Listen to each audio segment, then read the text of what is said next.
everyone! Welcome to the top 5 mistakes to avoid when emailing your professor.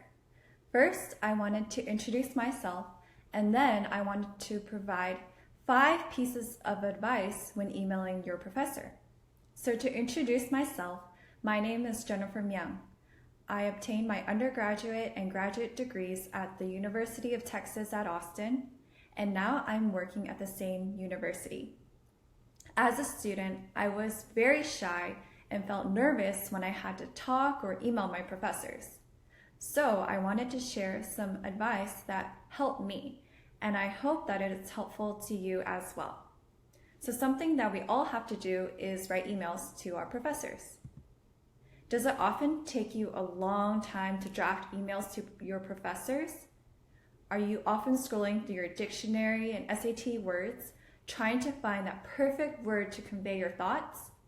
Do you feel afraid that your professor won't take your email seriously? And do you dread writing these emails because you just don't know where to start? Well, we are here to help you. In the age of social media, many students make the mistake of emailing in the same way that they text. However, when emailing your professor, you want to take a more formal approach. So here are top 5 mistakes you don't want to make when emailing your professor. Mistake number 1 is to use a vague subject line and introduction. So, an example of something not to do is to leave the subject line blank or to write something very general like, "Help me." Instead, title the subject to something that provides a lot of information about what you need, like "Need assistance with editing essay" or "Requesting information regarding office hours." Write the subject line as if it's the only thing that they will read. Having a clear subject line helps the professor to also understand what you need help with, and if it's something urgent, then they will be able to respond to you in a timely manner. And especially if you are one student in a really big class, you want to make the subject easy to understand and clear, as the professor probably has many emails to read through. Now, not only should your subject line be very specific and clear, the first paragraph of your email also should be short and clear and state 2 things. Number 1, your objective in writing your email, as well as a short summary of what you will talk about more in detail later on in the email. So you don't have to go into much detail in the first paragraph. You can always explain more in later paragraphs if you need to. So let's say that you're writing an email to see if you can do research with a professor. In the first paragraph, then, it's not necessary to go into many details like how you conducted research in 5 different universities or won the Researcher of the Year award. All you have to do in the first paragraph is state your objective and summarize what you will say. So an example first paragraph can be, "Good afternoon. I am writing to see if I could perhaps help you conduct research in the area of finding a cure for COVID. In the following email, I can provide why I'm so passionate about finding a cure about COVID, discuss your current research and why I think it's so innovative, and provide my credentials and research experience." In the subsequent paragraphs, you can include more details on each of those topics highlighted in gray. Now, the second mistake is to use an informal greeting and signature. So even before you even draft your email, just make sure that you're using the professional or school email address. That way, your email won't accidentally be tagged as spam in your professor's email inbox. Your professor will also know that it's from a student rather than from someone outside of the university, and he or she may even overlook or skip it. After that, how you begin and end an email is important. Maybe you've heard it said in America that some older people or professors like it when younger people or students refer to them by their first name. But in email conversation, it is different. especially if this is your first few emails to your professor. So be sure to address the professor by the last name.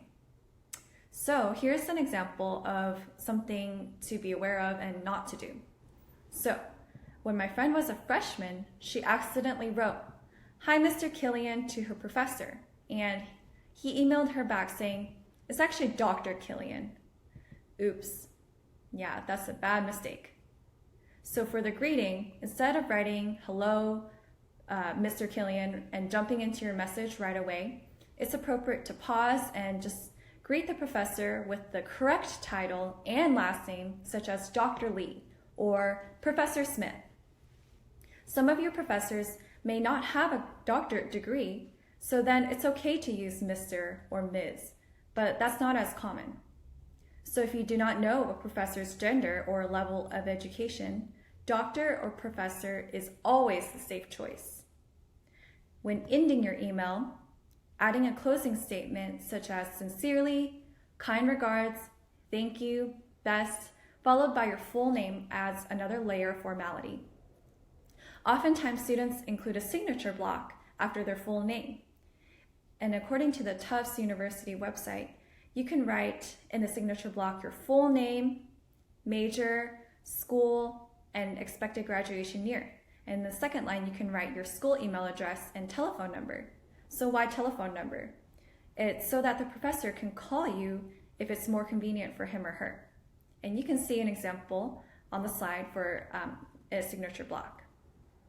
And by the way, the same principles also apply when writing emails to recruiters. So if you are going to write a job, apply for a job in the future, be sure to keep these same tips in mind.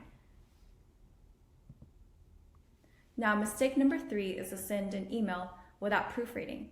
So this is an example of what not to do. "I'm so confused. Can you please clarify the instructions? Thanks," smiley face. So that's very informal. Here's another example of what not to do. Using all caps for the same sentence. So using all caps or capitalizing every single letter is also not good in any formal communication, as it is considered rude. So it's important that you reread and review what you wrote before sending the email in case there are spelling, grammar, or punctuation errors. So try something more like, "I am writing to ask about the homework that was assigned yesterday. I'm a little confused with the instructions and wanted to get some clarification." That's a lot better. Now, there are a lot of grammar tools available, and many word processing programs also can help with your proofreading. For example, if you draft an email in Microsoft Word, then you can click on the ABC Spelling and Grammar button that will check your grammar. Remember that I had mentioned to you before that if you're in a big class, maybe the professor has a lot of emails to go through. So having correct grammar saves time for your professor, and he or she won't have to stop every time there's a grammar mistake and try to figure out what you had originally wanted to say. And it also helps you sound more professional as well. Now, oftentimes your school or university will have a writing center with tutors or editors or also other great resources to help you with your English grammar and to assist with writing in general. At the University of Texas at Austin, we have the University Writing Center, and you could try searching your school or university's website to see if they have a similar writing center. If you don't have one at your school, some universities have great grammar and style resources online, and I provided the link to 2 great websites from UT Austin and Purdue University, and feel free to check those out. Finally, if you're unsure whether your email to your professor is clear, feel free to ask your ISMP mentor. Mistake number 4 is asking questions that you can solve on your own. First, do the work of finding the answer yourself. If you email something you could easily look up yourself, like homework assignments or exam dates, professors may be less sympathetic in responding to you. So definitely look in your emails, syllabus, or the online learning website or platform that contains the syllabus and other assignments. Another great thing to do is if you need information, you might be better off contacting your TA or a classmate first, especially for larger classes. And you might even receive a faster response from the TA or classmate. Trying to look for the answers first will also let your professor know that you tried your best to take initiative before asking the professor for help. However, if you have done the hard work of trying to find the answer, but you're still not able to, you can write something along the lines of, I looked through my emails, online learning platform, and syllabus to find the scoring guide for this assignment. I also consulted my TA and other peers in the class. Unfortunately, I'm still not able to locate it. Could you please tell me where I can find it? Thank you so much. So that's a lot better. Now, the final mistake is to make demands or assume certain privileges, because that will anger your professor, or that might anger your professor. Professors might not want to help a student when the student sounds demanding or assumes certain privileges. For example, the student can assume that late assignments will be accepted without any penalty. Sometimes you will face a particular situation where you need extra help and time. So let's say your printer wasn't working right before class and you couldn't print your essay on time. Here's an example of what not to do. Hi, Prof. My printer broke. I am very sorry that I could not finish on time. I will bring it to you at the beginning of class tomorrow. Now, why is that a bad request? It's bad because you stated what you plan to do rather than saying that, and you assume that the professor will let you do it. However, you should actually make a request by asking and proposing a solution and wait to hear back to see if your professor says yes or no first to you. For example, you can say something like, I should have anticipated technical issues and allotted more time to print out my essay. I'm sorry for this mistake. Would it be possible to turn the essay in right after class? Then your professor may be a little bit more sympathetic to you. Now, on the topic of making demands or assuming privileges, one thing that you might want to do in the future is conduct research or do a project with a professor. And if you do, keep in mind that you don't want to assume that a professor will want to do research or collaborate with you.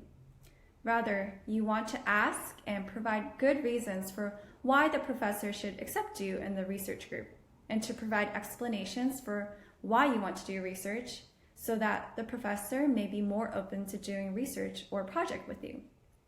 So here's some good tips. First, state why you're passionate about a certain field of research. Second, provide your credentials. And third, and actually most importantly, read at least 2 or 3 research articles that your professor wrote, and provide your comments and insights on those research articles. You can even attach the PDF of these research articles that you have found to your email so that the professor will know which research articles you're referring to. And all of these tips can increase your chances of your professor accepting your request. Now, to conclude, we hope that these tips were helpful and gave you more confidence as you try to write emails to your professors. And if you have any questions or you want someone to review your email, ISIP mentors would be happy to help you. So thank you so much for listening, and bye.